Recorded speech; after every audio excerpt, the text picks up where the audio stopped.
Benvenuti all'appuntamento con Curarsi in Sicilia, il format TV promosso da Insanitas e dal DASOE dell'assessorato regionale alla salute. Siamo qui negli studi TV di Collage insieme ad ospiti qualificati e in collegamento daremo voce alla buona sanità in Sicilia, dimostrando che in questi casi, con i fatti non sarebbe necessario recarsi in strutture di altre regioni. Nella puntata di oggi discuteremo di cardiologia insieme al professor Corrado Tamburino, direttore di cardiologia e capo dipartimento cardio-toracovascolare e trapianto d'organo del Policlinico di Catania, insieme al dottor Antonino Nicosia, direttore dell'unità operativa complessa di cardiologia dell'ospedale Giovanni Paolo II di Ragusa e direttore del dipartimento cardio-neurovascolare dell'ASP di Ragusa, insieme al professor Antonio Micari, direttore di cardiologia interventistica al Policlinico di Messina. Diamo il benvenuto ai nostri ospiti in collegamento. Grazie ed entriamo subito nel merito dando la parola al professor Tamburino. Professore, cosa possiamo dire in merito al fatto che spesso per disinformazione relativamente alla buona sanità in Sicilia i pazienti si rivolgono in strutture di altre regioni per quanto riguarda nel caso specifico la cardiologia? Diciamo che il fenomeno della migrazione passiva in Sicilia non è così forte, così evidente come in tante altre branche. Tuttavia è presente, nel 22 era del 3,6% di pazienti in uscita, ma c'è da dire che c'è un circa il 2% di pazienti in entrata. Questo vale soprattutto per l'area di Messina e per la Sicilia orientale. Il motivo per cui i pazienti vanno fuori è verosimilmente, per quello che mi costa, legato al fatto che molti pazienti hanno dei parenti che lavorano fuori. Noi sappiamo che in certe regioni dell'Italia la maggior parte o un gran numero di medici sono di origine siciliana e quindi hanno dei contatti diretti con strutture extra regione, ma in altri casi la verità è che ci sono degli accordi legati anche a disinformazione fra medici che operano sul territorio in certe aree lontano dai grossi centri della Sicilia e centri che invece si trovano in altre regioni. Ora, questo fenomeno nell'insieme può essere ulteriormente ridotto se lei tiene presente che per certe branche la Sicilia è stata all'avanguardia in Italia. Le prime valvole aortiche mitrali che sono state impiantate e trattate in Sicilia nel 2007 e nel 2008 e per anni i cardiologi siciliani hanno svolto funzioni, cosa che fanno anche ora di proctor in molte regioni, in molti centri d'Italia. Quindi è semplicemente un fatto di informazione. Stupisce come ancora alcuni pazienti vadano fuori e spesso capita che questi pazienti, una volta informati, cadano dalle nuvole e siano ignari. Quindi il compito del medico deve essere anche etico nel mandare i pazienti fuori. Non solo deve andare fuori se è sicuro che ci sia una sanità migliore, cosa che oggi non c'è, ma deve comunicare ai pazienti che c'è una sanità altrettanto equivalente in Sicilia e che andando in Sicilia risparmiano in termini di costi sociali e di costi di gestione che invece i poveri pazienti devono sostenere. Certamente, e a proposito di casi recenti, siamo stati tra i primi in Europa, a Palermo e anche a Ragusa, per quanto riguarda il pacemaker, l'impianto di pacemaker senza fili. Dottor Nicosia, lei può confermarcelo? Sì, buonasera a tutti. Sì, devo dire che questa è stata una delle aree di maggiore sviluppo e per la quale siamo stati assolutamente in prima linea. Credo che nella cardiologia di Ragusa sia il secondo o il terzo centro in Italia per l'impianto di pacemaker senza fili, che per capirci sono questi piccoli pacemaker che riescono a essere messi dentro il cuore, non hanno più la cassa e tutto quel filo che si legava ai pacemaker tradizionali. E devo dire che un altro grande primato che abbiamo avuto è stato quello là dei nuovi sistemi di trattamento della fibrillazione atriale, la cosiddetta elettroporazione, che è presente in 2 centri in Sicilia e in pochi altri in Italia, e che credo che sia veramente una grande rivoluzione per il trattamento di un'aritmia che ricordo essere la prima causa di ictus nella terza decade di vita. Grazie dottore. Tra l'altro voi tre fate parte della Scala, Sicilian Cardiovascular Academy, un network di specialisti con l'obiettivo di condividere conoscenze, risorse ed esperienze per migliorare la cura della situazione dei pazienti cardiopatici. Professor Micari, cosa possiamo dire per quanto riguarda la chirurgia interventistica? Guardi, la cardiologia interventistica è la branca della cardiologia che si occupa del trattamento per via percutanea sia della coronaropatia, quindi della riduzione del calico, dell'ostruzione delle arterie coronarie, sia del trattamento delle valvole. Devo dire che la Sicilia anche in questo è stata sempre all'avanguardia in termini di tecnologia, di tecnica e anche culturalmente da un punto di vista di formazione dei nostri operatori.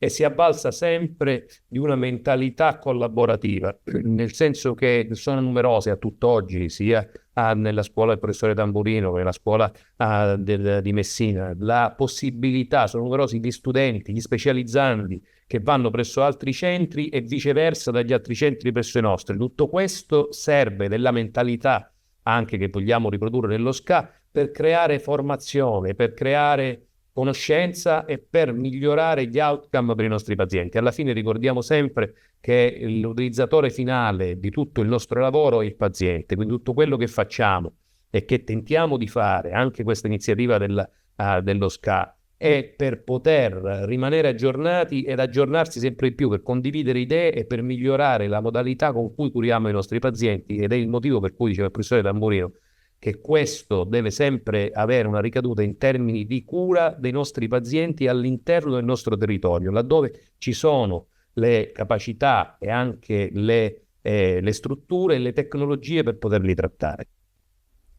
Professore Tamburino è stato in un certo senso anche chiamato nuovamente in causa dal suo collega. Cos'altro possiamo aggiungere riguardo magari anche qualche caso specifico o le modalità in cui si lavora al Policlinico di Catania per garantire la qualità della vita anche dei vostri pazienti? Allora, io non vorrei parlare esclusivamente del mio centro, quindi vorrei partire con un'affermazione un po' forte. Deve sapere che dei 40.000 ricoveri per malattie cardiovascolari in Sicilia del 2019, credo, 4.000 appartengono ai 4 centri di Catania, Messina, Ragusa e Siracusa. Quindi il 10% dei ricoveri cardiovascolari viene fatto da questi soli 4 centri. Questo non vuol dire che questi 4 centri siano migliori degli altri, hanno solo un'organizzazione tale da consentire degli altri volumi e degli altri flussi. Fatta questa premessa, ogni centro esegue in Sicilia degli interventi eccezionali. Volta per volta esistono casi complessi.